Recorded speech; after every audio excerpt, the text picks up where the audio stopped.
Nous en arrivons aux édifices religieux construits après l'indépendance du pays, donc entre 1965 et 2024.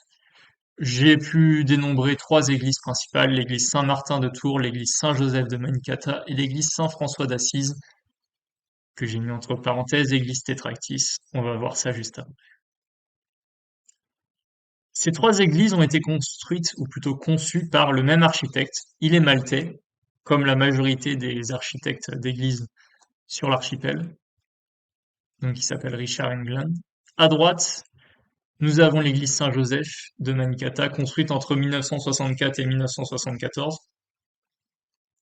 Vous allez voir, le style architectural est assez similaire, comme on peut le voir ici à Saint-Martin de Tours, construite en 1984 à Barija, une dizaine d'années plus tard. Et pour finir, l'église Saint-François d'Assise, construite entre 90 et 96 à Cahors, et qui ressemble beaucoup à la forme tétractile de Pythagore que je vous ai présentée en introduction. En fait, tout le cheminement amène vers là. Tout ce que je vous ai présenté jusqu'à maintenant va petit à petit vous mener à la consécration de mon travail, au paroxysme, au point culminant de mes découvertes. Mais là, vous allez voir en fait que même lui connaissait tout ce que je vous ai expliqué avant et l'a reporté sur l'île. Je me suis rendu compte que Richard England, qui est encore vivant, a prolongé le plan de ses prédécesseurs en alignant ses églises les unes par rapport aux autres. Là, par exemple, l'église de, il me semble que c'est Barija, qui pointe directement sur l'église Manicata, de manière très précise. Et ici, en bas, l'église Manicata qui pointe vers l'église Tétractis. Des exemples simples, mais qui renvoient vers les mêmes conclusions.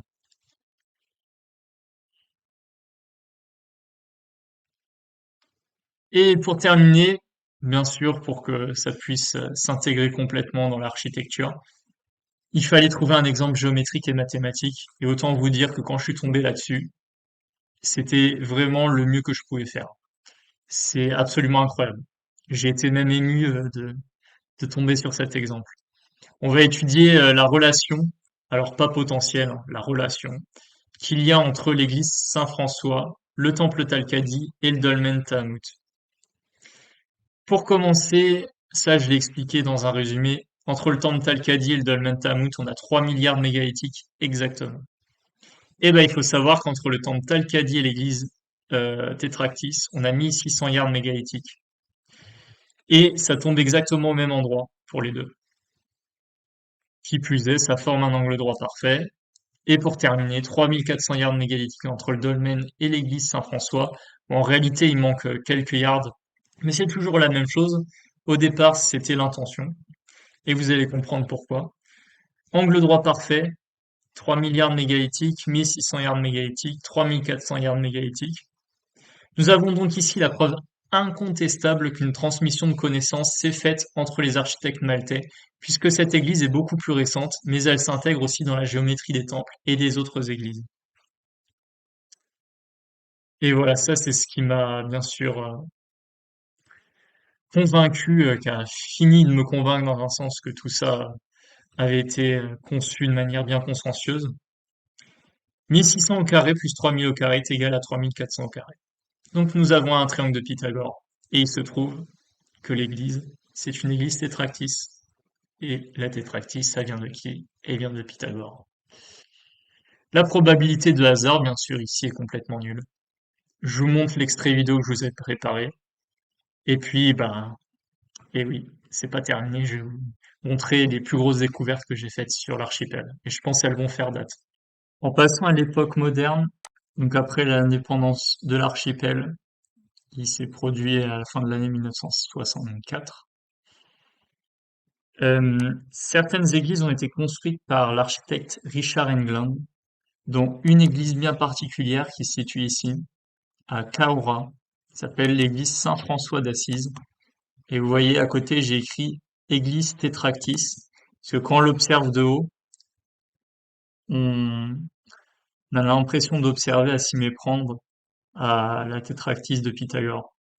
Alors pour ceux qui ne savaient pas ce que c'est, En fait, il y a très longtemps, il y a plusieurs milliers d'années, en Grèce antique, Pythagore a créé une école dans laquelle il enseignait euh, les sciences en rapport avec une forme géométrique qu'il appelait la tétractys. Il y a certains chercheurs modernes qui disent que la tétractys aurait été une déesse qui l'aurait matérialisée sous forme géométrique, et donc que dans un sens, ça aurait été le condensé des informations qu'il aurait apprises d'elle,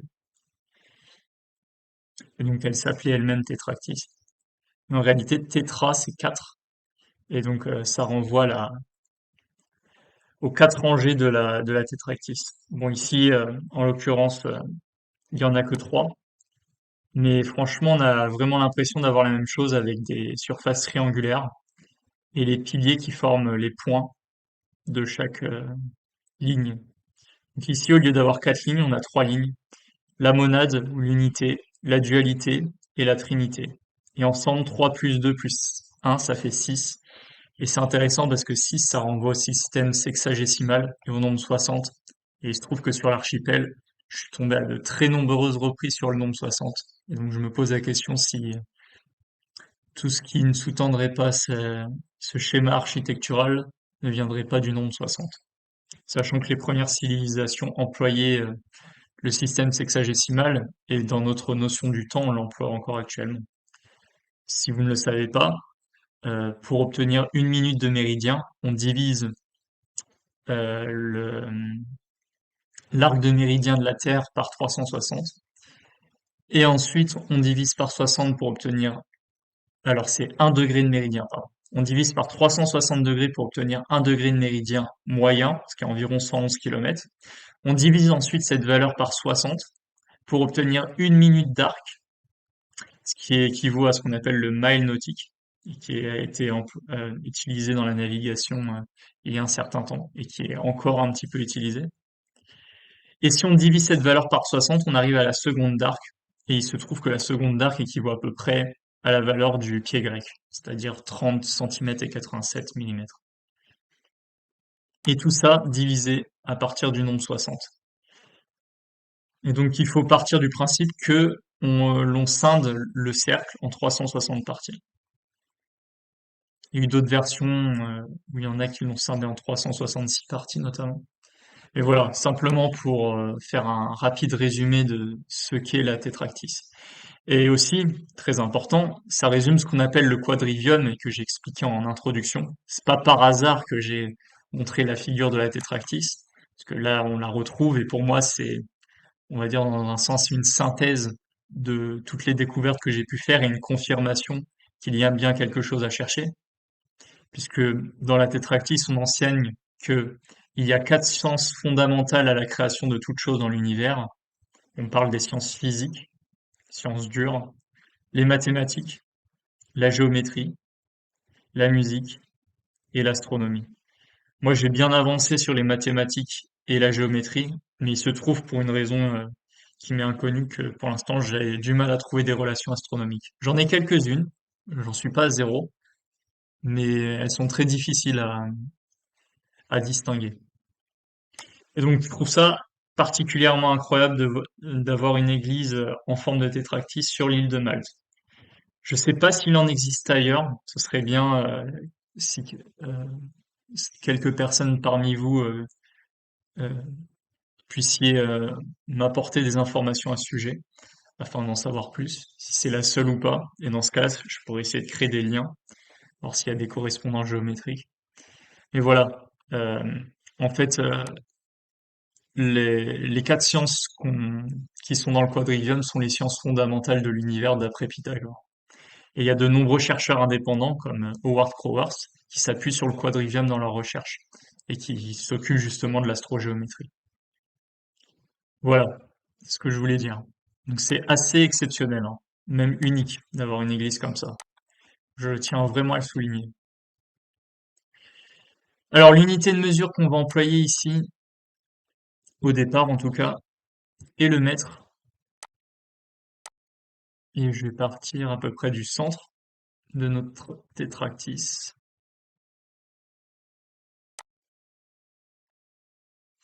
Et on va se diriger vers un temple que je n'ai pas encore mentionné, qui est le temple Talcadi. Bon, je l'ai mentionné brièvement dans une ligne, plutôt un paragraphe qui synthétisait les découvertes que j'avais pu faire.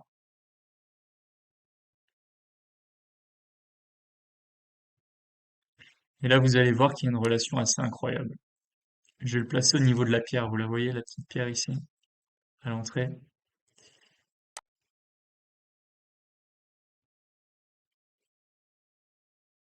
Je zoome un petit peu.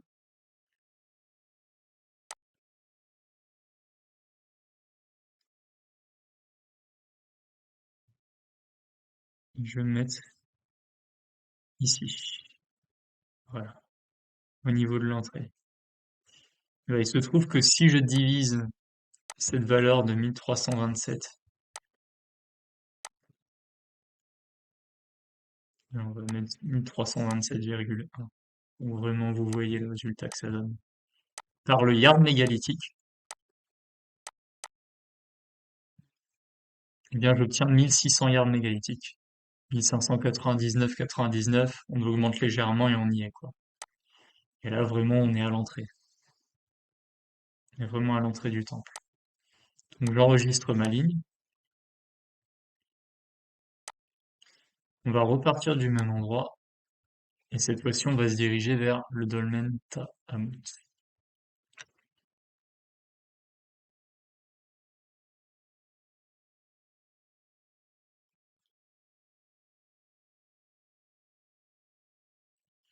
Le voilà.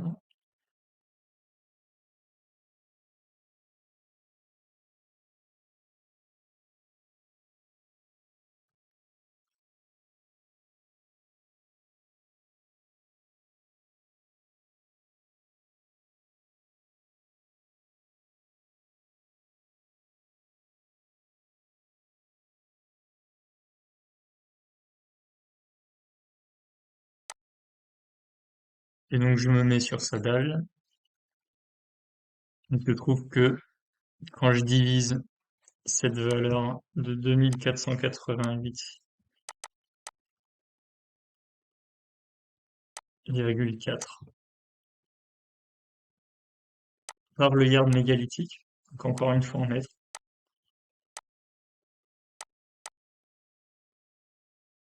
eh bien j'obtiens 3000 yards mégalithiques. C'est ce que j'expliquais dans le résumé.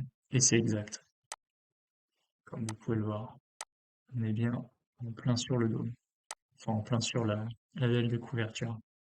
Et c'est pas fini parce que maintenant il faut qu'on referme notre triangle.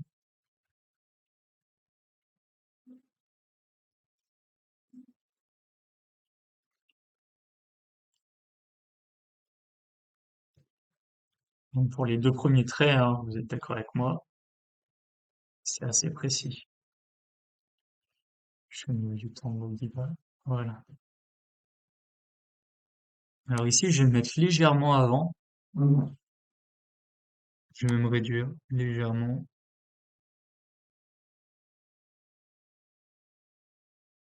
Voilà, je vais me mettre à peu près ici. Vous voyez, 2820,20 ou 2820,1.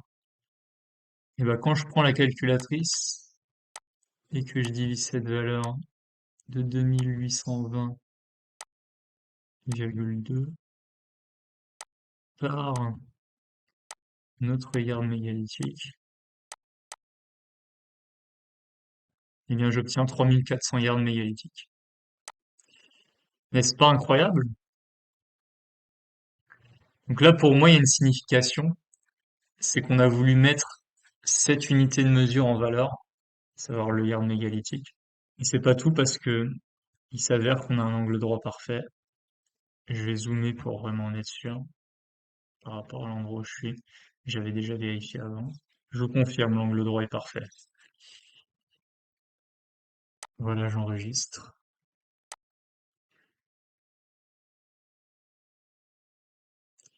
Donc, je récapitule. Ici, nous avons 3 milliards mégalithiques exactement. Ici, nous avons potentiellement 3400 yards mégalithiques voulus, mais il manque quelques mètres. Et ça, je vous l'ai déjà montré. Ça s'est produit précédemment. Et pour terminer, ici, nous avons 1600 yards mégalithiques et cette fois-ci de façon très exacte. Eh bien, c'est pas fini, puisque si j'additionne 1600 au carré avec 3000 au carré, j'obtiens, alors ça c'est pour le 3000 au carré, j'obtiens cette valeur, 11 560 000. Remarquez le 560 hein, qui est encore là. Et bah, si je fais 3400 au carré, regardez ce que j'obtiens. Donc ici, nous avons un triangle de Pythagore, le 3, 4, 5. Alors là, je pense que en termes d'exemple, on ne peut pas faire mieux pour démontrer qu'il y a des relations mathématiques et géométriques entre les églises et les temples. Surtout qu'en plus, là, on parle de l'église tétractiste. Et la relation, elle est phénoménale.